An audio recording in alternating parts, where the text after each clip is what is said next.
Welcome back to my channel. Today we will read the chapter number 2 of Unit 1, that is The Raven and the Fox. Let's read. Mr. Raven was perched upon a limb. Mr. Raven एक कौवा एक पेड़ की टहनी पर बैठा हुआ था. And Reynard the Fox looked up at him. Reynard ने उस कौवे की तरफ देखा. For the Raven held in his great beak. Raven ने अपनी चोंच में एक बड़ा रोटी का टुकड़ा दबा रखा था. अ मॉर्सल एक रोटी का टुकड़ा. The fox would go far to seek जिसके लिए एक लोमड़ी बहुत दूर तक जा सकती है. Said the fox in admiring tones my bird.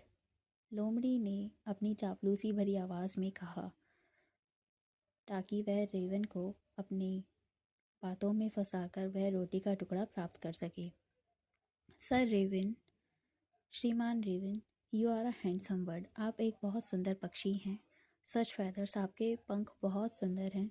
If you would only sing, अगर आप गाना गा पाते, the birds of these woods would call you king, तो सभी पक्षी आपको राजा कहते. The raven who didn't see the joke. Raven, वह जोक समझ नहीं पाया.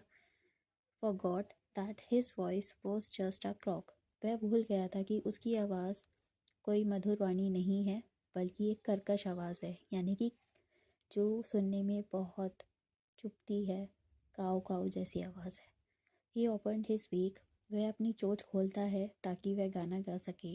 इन हिज फुलिश प्राइड, अपने घमंड में चूर. And down fell the morsel the fox had आइड.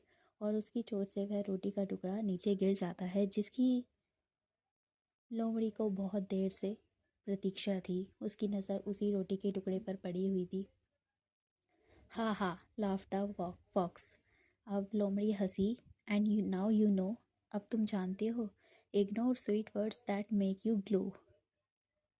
इसका मतलब यह है, लोमड़ी हंसते हुए बोलती है मिस्टर रेवन से, कौवे से, कि मीठी बातों पर ध्यान नहीं देना चाहिए.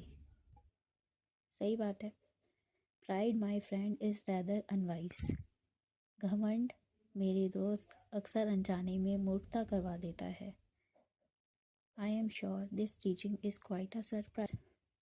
मुझे यकीन है कि यह सीख तुम्हारे लिए एक बड़ी आश्चर्य की बात है.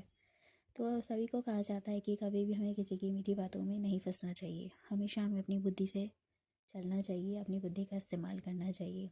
अगर मिस्टर रेवन लोमड़ी की उन चापलूसी भरी बातों में नहीं आते तो वो रोटी का टुकड़ा उन्हीं के पास होता. Thank you for watching.